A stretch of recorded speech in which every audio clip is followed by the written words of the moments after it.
From Everybody Studios, we're jumping off the pages of SouthPark Magazine as we bring the stories to life that make up the art and soul of Charlotte. This is SouthPark Says with Krisha Chachra.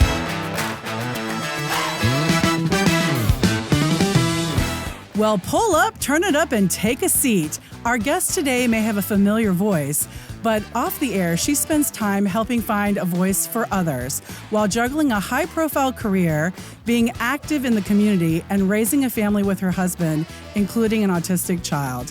You're listening to episode 14 of SouthPark Says with Krisha Chachra. Joining me in the studio today is LauRen Merola Strager. She is a board member of the Autism Strong Foundation and also the co-host of the Maney and LauRen morning show on KISS 95.1. LauRen, thank you so much for being here. Thanks for having me. Yes, I love it. I love it. And always fun to be in somebody else's studio.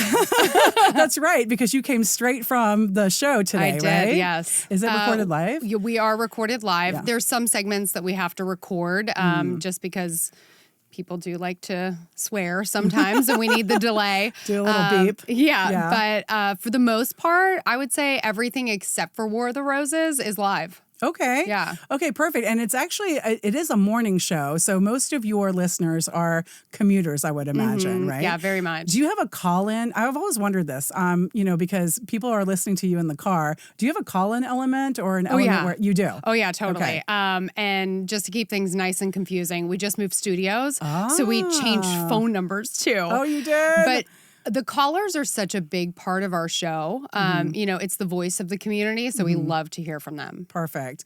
Well, I know that you've been doing that for many years. And we were talking before we started the podcast today that you have lived in Charlotte for 12 years. Is that correct? Yep. Tell us a little bit about your background and how you got into media.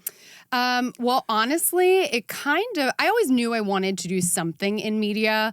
When I got out of high school, I thought I wanted to be an actress. So I went out to LA, and I didn't have that great experience there. So I came home pretty quick. Okay. And at that point, I was kind of fumbling my way around some freelance gigs and hosting. And I ended up winning Miss Pennsylvania USA.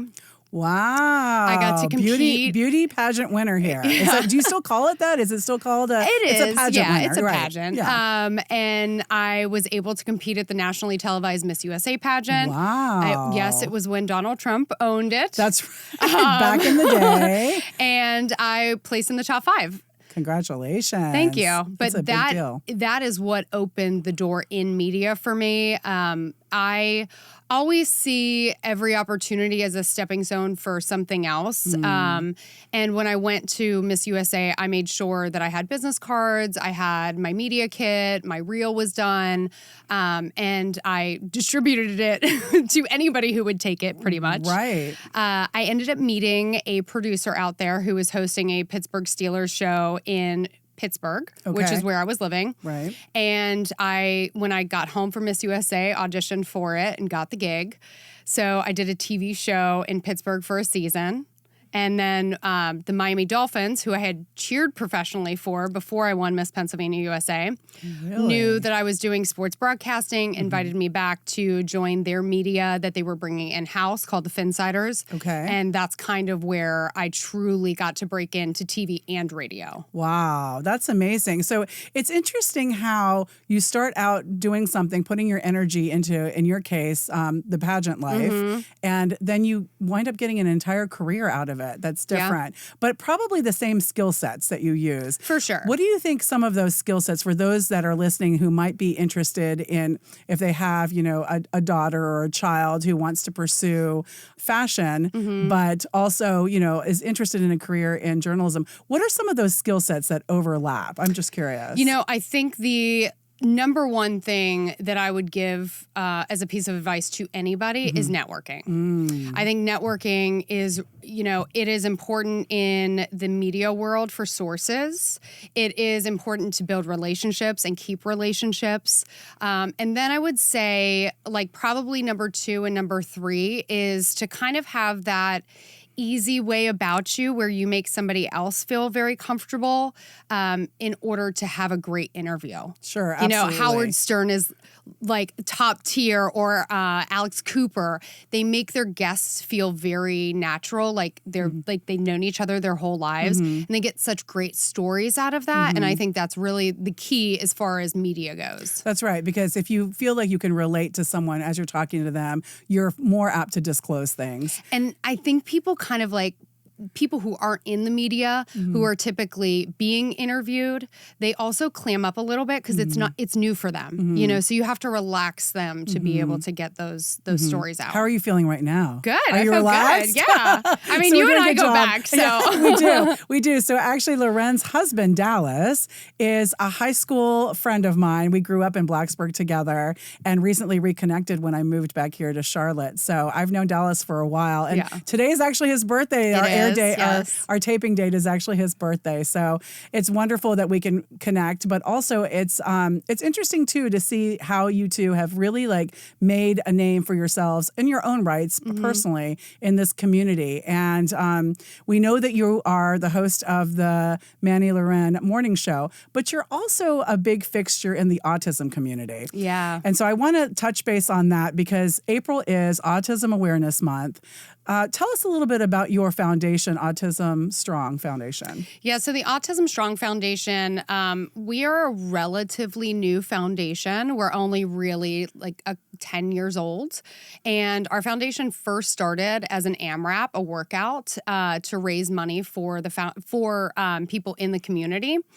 And that kind of grew and grew. And our owners, our founders, Rudy and his wife, Bex, they thought like, this could really scale. So what can we do to really help the local autism community? So they founded the Autism Strong Foundation. And I was lucky enough to come on board probably about 3 or 4 years ago now. And I started as a committee member for our gala. So I guess it was 5 years ago because I was part of the initial gala year. Okay. So it's been around for 6 years? No, more than that. Probably about 10. Oh, 10 years. Okay. But the gala itself started 5 years ago. Okay. Yes. So after a couple years on the committee and being so passionate about it and repping it on social media and on my show and really kind of, emerging myself in the autism community, Rudy asked me to come on board as a board member, and then Dallas followed suit after me. So, wow. I didn't realize Dallas was also on the board. He is, okay. Yes. So it's a team effort. And why is it so important for both of you to be so visible in this organization? When our son was diagnosed at 2 years old, there wasn't a lot of representation in the community, especially locally. And when you're going through that diagnosis, it is a very isolating, lonely, you feel like you're on an island. You're like, because there was no representation, you don't know what it looks like long term for your family. You don't know if ABA therapies will work or OT therapies or speech therapies or this medication or this, experimental therapy. So, and not that you even know about any of that when you first get a diagnosis. Right. So we kind of fumbled our way and feeled around in the dark for 2 years. Oh my goodness. And finally found this foundation where we've kind of built a little community to help others who are going through the same thing. So let's walk back a little bit. When you said that your son, and this is your first son or your second son? My first son was diagnosed. Your first son was diagnosed. Talk a little bit about some of the telltale signs, some of the trigger or the sort of the factors that maybe emerged that you thought maybe I should get him diagnosed, and how does that work? So I would say around 9 months old, I started to get that feeling. And I think moms have that sixth sense. And Cashton he never truly spoke. He said mama at 9 months, and then that went away and the speech never returned. So he babbled, he had pre-dialogue, but he never formed the words. And we went to our 1-year checkup, and I asked our pediatrician about it. We went to our 1-year, 6-month checkup, and I was just being told, hey, boys sometimes develop slower than girls, so just hang for a minute. Let's just take a look at it in 6 more months. And at that year and a half doctor's appointment, I remember telling my pediatrician, I think I'm ready to just get some answers. Yeah. And I'd like you to refer me to somebody who can do a diagnosis. Wow. And so you pushed for it. oh, totally. And I had my suspicions. Cashton was headbanging in his crib. He, again, did not have speech. He lost eye contact around a year old. And these are all things that you're Googling. And as a mom, you're like, what is this? I don't know if it has a name or if this is normal or, you don't know where to put it. Yeah. And you were a first-time mom. Nothing to compare it to. So finally, we went to a doctor. Our first doctor who was supposed to diagnose him said, it's inconclusive. You're going to have to wait a little bit longer. We went to another doctor, and that woman I sat with in her office, and I said, I know some parents aren't ready to hear. I'm ready to get an answer on what this is. I said, I think I know what it is, but I need you to tell me so that you can sign that paper. I can take it to my insurance company and I can start getting him the help that he needs. That's right. Wow. That's a strong advocate for your son and your family. Yeah. Yeah. And so you got the diagnosis, and you felt at the time that the resources weren't available in the community to help you then navigate the next step. Is that correct? Yeah, I think it's not necessarily that they weren't available. It's just when you get a diagnosis, they basically hand you a folder with a bunch of papers in it. Right. And you don't know what ABA therapy is, applied behavioral, or OT or any of these things, or how they help your child at that point. It's just a lot of information, and you don't know what to do with it. Okay. So I was looking up because I knew that we would have this interview and talk about the autism resources that are available for the community. And there are several organizations here in Charlotte that do also foster awareness and have a good outreach. How is Autism Strong's foundation different? So we are a financial help to families, and we try to meet families where they are. So if they're just going through the diagnosis process, or if they have been diagnosed and they can't afford their therapies, those are the families that we reach out to and are frontline for. Okay. So we have our Landon's Hope Scholarship, which people can apply for. We also have an emergency scholarship that people can apply for. And during the holiday times, we have our Angels program where we go into families who are struggling to get their therapies. Nobody should have to decide between, paying their lights, Christmas, or therapy. That's just not an okay thing for us. So we'll go in, make sure that they're up to date on their bills. We will also provide presents for the family, because it's not just the person who's on the spectrum who sometimes, needs that little extra oomph. Right. It's a big weight on your heart when you have, or you're taking care of somebody who needs that kind of care. And because you need support too. Exactly. Not just financial support sometimes, but it's just someone to talk to. And we have provided that as well, where as a foundation, we all help each other. Hey, what worked for you? We tried this. Maybe you want to reach out to this person. Even on our website, we have resources. Okay. So Okay. And what is your website? It's autismstrong.org. Okay. And you can apply for grants on there. You can apply for the scholarships and also for the Angels program. Okay. Yeah. And do you also take referrals? So, for instance, how do you identify these families that require the scholarships, or maybe are looking to tap into some of that support system that you were talking about? You have to have a diagnosis in order to, we have to know that you are on the spectrum or have somebody on the spectrum in order to get the financial support. But once you have that diagnosis, or we can help you through the process of getting that diagnosis, then you can apply for those grants and scholarships. Okay. So basically you have to be aware, first of all, that the family is in need and has a diagnosis. But then how do families find out about you? I mean, what kind of outreach do you have on your end? So we have, again, grown so much in 5 years. And I think we are so much more at the forefront, especially in the Charlotte community right now. Our foundation, we help anybody in Mecklenburg County and all of the surrounding counties that we touch.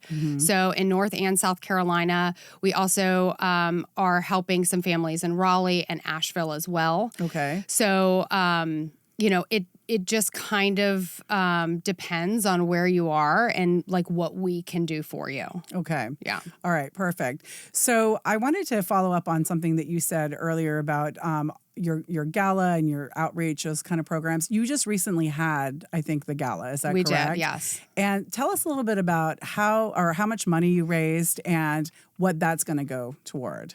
So our very first year, 5 years ago, we were in a little country club ballroom with 200 people. We raised $250,000. We thought that was like the best thing ever. That's a big deal. It was a big deal. Yeah. And every single year we have outgrown our space. So now we are hosting right around 640 people for our gala. And this year we had a record breaker with $802,000 that goes back to the community. That goes back to the community. Okay. Through the forms of the scholarships that you were talking about and resources. That's impressive. Good for you. Thank you. Good for you. And I know it's only going to increase year by year. Yep. When you say that it's, so this is Autism Awareness Month, as we talked about in April. I'm curious to know, what kind of awareness are you aiming for? Because people, I think by now know, like we were talking about the telltale signs or certain resources that are available for people to understand that this might affect them and their kid. And I read some kind of statistic that 1 out of, and maybe 1 out of 30, 34? 30, yeah, I think I believe it's 34 currently. Okay, in Charlotte are diagnosed. That's nationally. Oh, nationally. Yeah. Okay. Yeah. Okay, so 1 out of 34, I mean, that's significant. Totally. And if you think about it, a child's class is usually about 24 kids. Sure. So the chance that your child maybe goes to school with somebody who's on the spectrum is pretty great. Okay. And the awareness for us is not just on the family side, the people going through it, it's on the community side too.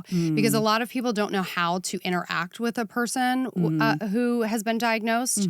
So, as far for my son, just as an example, he is in a general education classroom and he gets pullouts through the day through the CMS school system. Okay. And then we do private ABA therapy at home.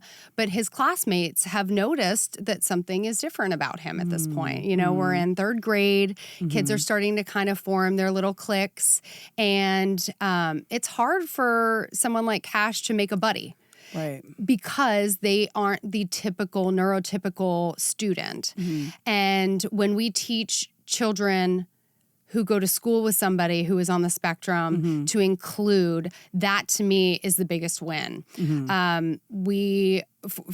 Through the station, KISS 95.1, we put on a radioathon every December. It's called Secret Santa, and it does raise money for our Angels program. Okay. But it also, and by the way, Angels puts food on the table too. I forgot to mention that earlier. Wow, that's significant. Yeah.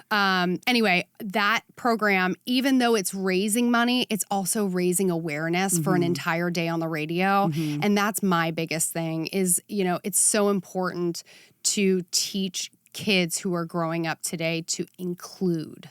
In general, right? In general. And that is a very important point because I think that we have now, I mean, our world is definitely made up of so many people that are struggling with a lot of things. I mean, and we have different kinds of stimuli now that we didn't have when we were growing up. 100%. And so there are a lot of differences in gender, in cultural backgrounds, in like you said, like neurological behavior. So there are a lot of opportunities for us to show that kindness and bring that kind of sentiment forward. I appreciate that. How do you think that the CMS school system does in terms of, giving Cash what he needs? So I think we have had a really good experience. I can't speak for every single school. I can only speak for what we have gone through and Cash's level of independence, you know. So we've had a good experience, and there have been some hard times, let me tell you, especially when he was younger, coming up through kindergarten and first grade. We had a lot of overstimulation in the classroom with the number of kids and the level of volume in the hallways. Okay. Which, you know. And you don't think about that because kids make noise. Yeah, And you don't. And it can't be quiet all of the time. So you as a parent have to figure out, okay, Cash was probably going to need his headphones in the hallway when they change classes or go to the cafeteria. And we have had an IEP since he was little. And that IEP has changed a lot over the last 4 years. Okay. In what way? In just his needs. Okay. So when he was younger, he had more things that he needed to have accommodations for. And as he gets older and used to the environment, some of those things go away. So he doesn't need his headphones in the hallway to change classes anymore. Okay. Now our accommodations are more on the educational side, where if there's a lot going on in the classroom, Cash might have a hard time taking a test because he's distracted, hard time focusing. So he'll get pullouts for that. So the IEPs change year after year. And the Autism Strong Foundation actually on our resources page, we have IEP specialists that you can talk to that will help you specifically understand what your rights are as a parent and what you can ask for your kids. I was just about to say, because doesn't the state they're required to make those accommodations through the IEP? And also tell us what IEP stands for. So it's individualized learning for your children. And quite honestly, you don't know what you don't know, right? So we didn't know that we could ask for specific things when Cash was little. And the CMS school system doesn't allow you to have private educators or therapists in their schools. So, you know, where we came from this background where we were doing 40 hours of ABA a week and then Cash goes to school and now he can only have 12 and he can't have somebody in the classroom. That's why his IEP looks so different when he was getting used to that than it does now. Okay. And it's good that it's fluid because now do you have to reapply every time you want to make a change? You meet every single year. Once a year is required. And then as parents, you can call as many meetings as you want. They're so sick of hearing from me because something changes at home and I'm like, hey, can I get an IEP meeting? But you know, you're your child's biggest advocate. That's right. So you have to be the loudest voice in the room for them. You do. Well, my guest today is LauRen Merola Strager. She is a board member of the Autism Strong Foundation and also the co-host of the Maney and LauRen morning show on KISS 95.1. So I wanted to ask you, you mentioned that you have 2 sons and Cash is your older one who was diagnosed with autism. How does this affect your other child? And let's talk about, you know, what that looks like in your family. Yeah, family dynamic is definitely a big thing. And again, never perfect, right? Like it is never perfect in our household. Things are constantly changing.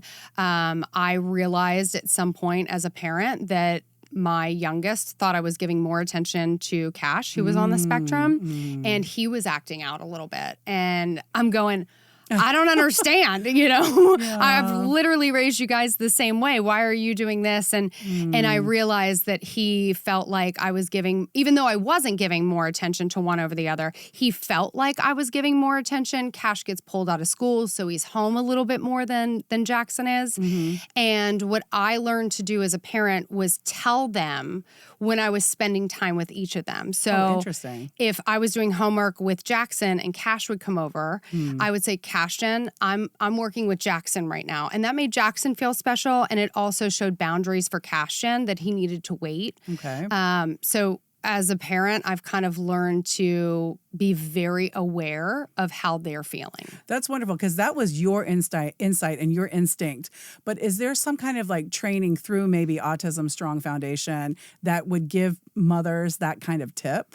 So we do an event every single year. It's called Connect Strong. Okay. And we bring in professionals from all over the autism community. We have panels of parents that will give kind of their experience and kind of teach you what they learned. Okay. And again, autism is one of those things where it's like if you know one person with autism, you only know one person with autism because everyone's so different. Everyone's different. The spectrum's so large. So I think, again, as parents, what we've done with Autism Strong, that connection and that community that we've built, like, hey, what worked for you? What are you seeing here? Where we all kind of have that dialogue and help each other through the sticky stuff. I think that is what is the most important to learn from others. But also, like I said, that that event, Connect Strong, is so extraordinary because you get doctors on the panel, you get parents on the panel, you get teachers on the panel. So you get that, no pun intended, but the spectrum of kind of what you need to raise somebody on the spectrum. Right. It kind of goes back to what you talked about earlier. It's about that network, right? Totally. And how that networking element not only helps you in your professionalism, but also in family life. Yeah, So, sometimes networking gets that like bad rap because it sounds like a what have you done for me lately? But it really is about relationships. Right. Absolutely. I can see that. So it looks like Autism Strong Foundation addresses those relationships, the food insecurities, as you mentioned, scholarships. And it really does like bring people together, communities together. What would you say to another mom who doesn't necessarily have someone, a kid on the spectrum? How can they help you and your community? I would say awareness and support. So we would love to have people come to our annual festival in the fall, Build Strong, where all families are welcome. We also have sensory hours for anybody who's on the spectrum who wants to come. We have our gala, which is a great way to give back. That's really fun, by the way. I did attend one year. It is. Yes. It's great. We have Secret Santa in December where you can call and donate. And more than anything, again, I just think inclusion, teaching your children to love and include all. It sounds so small, and you may think that you're doing it as a parent. You really have to scale back and see how your kids are taking that information and translating it into their lives. Very important. And it gives the kid also that kind of awareness as well. So and empowerment. The first time you engage with something that's different in general is sometimes uncomfortable. It's scary. Yeah. So, I always give grace to somebody who doesn't know and is willing to learn. That's right. It's about intention, as always. So are there different needs that adults have when they're on the spectrum, and how do you address those needs? I think there definitely is. And I think as a community, we can do a better job in supporting adults on the spectrum. I hate to say that they're kind of the generation that is forgot about right now. But as my son gets older, as Rudy, our founder's son, gets older, who I believe he's turning 17, as our kids get older, they're still going to have autism. They're still going to need some level of care. And recently, my husband and I have been talking to a doctor here in Charlotte who has twins who are on the spectrum, and she is looking into kind of a live-in care facility for them. It's in South Carolina, and it is where they can have some level of independence, but they still have an aide come in and help them with whatever they need. If they need somebody to go to the grocery store with them because maybe they're a little overwhelmed at the grocery store, overstimulated. And it's just those things as they get older. What will their level of independence be? And how can you give them the best life possible and be happy for them to be happy? Because this is a lifetime diagnosis. And again, we're going to be gone at some point. So we need to make sure that the adults on the spectrum are taken care of too. And I definitely think we can do a better job of that. So how has this affected your media career, your personal career? I have to be honest with you. I don't think it's affected my career as much as my career has affected my passion for the foundation. Okay. I very much fought to have the Autism Strong Foundation as the beneficiary of our Secret Santa. I mention it on air a lot, but I wasn't always comfortable sharing my story either. It took me probably 2 years to share it on air. And there were times where I would be in the studio between commercial breaks, sobbing my eyes out to Maney, and he was just being a support system for me. And I didn't feel like it was my story to tell. And privately, I was sharing that Cash was in speech therapy on my social media, and people were reaching out to me, and I was helping all these moms behind the scenes. And finally, when we brought Autism Strong on as our beneficiary as Secret Santa, I knew that year that I was ready to share my story publicly and take a step out from behind the curtain. Wonderful. So in a way, you have this wonderful platform that you have worked very hard to establish, and you can use this platform, and you can like kind of springboard from this platform to give a voice to the foundation that you were so passionate about. I would imagine. That's wonderful. So I want to ask you one more question about the diagnosis part. Once you get that diagnosis, because you were saying that you get it and then you're like, what do I do? You're kind of in limbo. You're kind of in limbo. What is the first few things that parents should do once they do get the diagnosis from their doctors? And this is not just a plug for the foundation, because the foundation will give you resources too. I would say to check out the Autism Strong Foundation. Even if you're not looking for financial support, we are still a village and we help each other. So once you get that diagnosis, the most important thing to do is decide your course of action. Are you going to do ABA therapy? Are you going to go at it alone? Do you want to turn to medications? What's important to your family? And ABA therapy is intense. Like I said, my son was 40 hours a week from the time he was 2. What is ABA therapy? It's applied behavioral analysis therapy. And essentially it helps them through to kind of normalize different scenarios that they have a hard time, to teach them self-regulation. There's a lot of different layers to it. And it changes a lot, right? So where we were working on just being able to sit in circle time when he was little, now we're working on what we do when we get home. We unpack our backpack. ABA therapy is helping him with the independence to make his own food, to be able to tolerate sitting for long periods of time to do homework. So it is constantly changing, and it is more intense when you first start out because you have bigger miles to go. But as you get older, you can kind of hone in on certain things, which is nice. Okay. Yeah. Very good. So those resources are available through Autism Strong Foundation. Yes. But going back to what's the first thing you should do, there's often a wait list for these therapies. So I would say to get your kid on the wait list as soon as possible. As soon as possible. And how important is early diagnosis? Early intervention and diagnosis, I think, is pretty key. Again, you'll never know the level of independence that your child will have. And as parents, we kind of have to plan for that too. Once we're gone, who's going to take care of, a child? It's not just kids on the spectrum. There's adults that grow up and they may or may not be able to get a job. So they may or may not need financial support there. That's a good thing to think about. Yeah. And even don't. Because it's a lifetime diagnosis. Totally. And when we were talking about, one son versus the other, I have a college education fund set up for my younger son, and I have more of a trust set up for my older son who's on the spectrum, because I don't know. You just don't know what you don't know, and you have to prepare for anything. Right. So if something happens to me and my husband, I need to make sure that Cash has that independence where he can have an aid for the rest of his life if he needs it. Wow. Definitely a long-term planning, long-term plan for you. What about and we're wrapping up our time here, but I do want to get your take on the advent of technology, social media. Obviously, that's changed our careers in media for sure. Totally. Because you were talking about earlier how you put together a reel, and the first thing I thought of was an Instagram reel. No.